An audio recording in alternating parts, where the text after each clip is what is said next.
Hello guys, বর্তমান সময়ে এমন মানুষ খুঁজে পাওয়া দুষ্কর যে জীবনে একবার না একবার হলেও শিবা কার্টুন দেখেনি। কিন্তু তোমরা কি জানো, শিবা বাস্তব জীবনে ছিল এবং কোনো একটা কারণে মারাও গিয়েছিল। আর আমরা আজকে শিবার সেই স্টোরিটাই জানবো।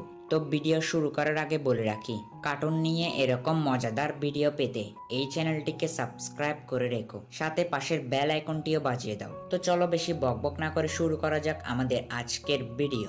ইন্ডিয়ান ছোট একটা শহরে শিবা নামের একটা ছেলে তার নানা নানির সাথে বসবাস করত।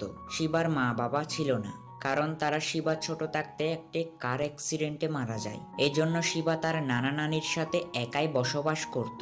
শিবা সাইকেল চালাতে অনেক পছন্দ করত, তাই শিবা তার নানা নানির কাছ থেকে টাকা নিয়ে একটা সাইকেল নিয়ে আসে। প্রথম দিকে সাইকেলটা আর 10টা সাইকেলের মতোই ছিল, কিন্তু পরে শিবা তার চেষ্টার মাধ্যমে তার সাইকেলটাকে ধীরে ধীরে মডিফাই করে একটি ফিউচারিস্টিক রোবোটিক সাইকেলে পরিণত করে। আমরা আরো জানতে পারি সেই শহরে একটি পুলিশ ইন্সপেক্টর ছিল যার নাম ছিল লাড্ডু সিং।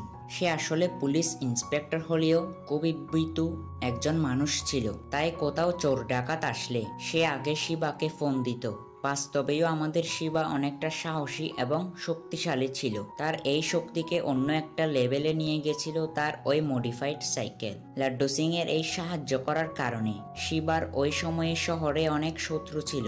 একদিন শিবা তার বন্ধুদের নিয়ে তাদের শহরের একটা বড় পাহাড়ে ঘুরতে যাওয়ার প্ল্যান করে। তো তারা প্ল্যান মতো সাইকেল চালিয়ে ওই পাহাড়েও চলে যায়, কিন্তু তারা জানতো না ওই পাহাড়ে কিছু গুন্ডার দল তাদের জন্য অপেক্ষা করতেছিল, কারণ শিবার জন্যই তাদেরকে অনেকবার জেলে যেতে হয়েছিল। তো সেখানে ডাকাতরা সবাই শিবার উপর আক্রমণ করে এবং ওই পাহাড়ের চূড়ায় শিবার সাথে ওই ডাকাতদের লড়াই চলে। পরে এক পর্যায়ে গুন্ডাদের লিডার শিবাকে ধাক্কা দিয়ে পাহাড়ের চূড়া থেকে ফেলে দেয়। শিবার সেই স্বাদের সাইকেলটিকেও তারা ভেঙে ফেলে। এরপর ওই ডাকাতগুলো খুবই আনন্দের সাথে ওই পাহাড় থেকে চলে যায়। সঙ্গে সঙ্গে শিবার বন্ধুরা দেরি না করে তাকে ওই শহরের সবচেয়ে বড় হাসপাতালে নিয়ে যায়।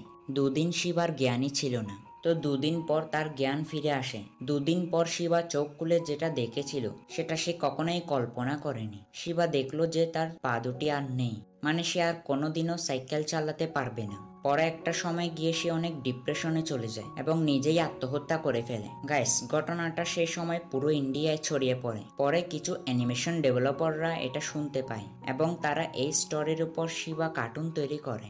তো এটাই ছিল শিবার বাস্তব জীবনের গল্প। তোমাদের কেমন লাগলো কমেন্টে জানাও। এই স্টোরিটা সম্পূর্ণ ইন্টারনেটের একটি ওয়েবসাইট থেকে নেওয়া হয়েছে। তো গাইস, ভিডিও ভালো লাগলে ভিডিওতে একটা লাইক দিও, আর পরবর্তী ভিডিওর নোটিফিকেশন পেতে এই চ্যানেলটিকে সাবস্ক্রাইব করে পাশের বেল আইকনটি বাজিয়ে দাও। দেখা হবে পরবর্তী ভিডিওতে, ততক্ষণ পর্যন্ত ভালো থেকো।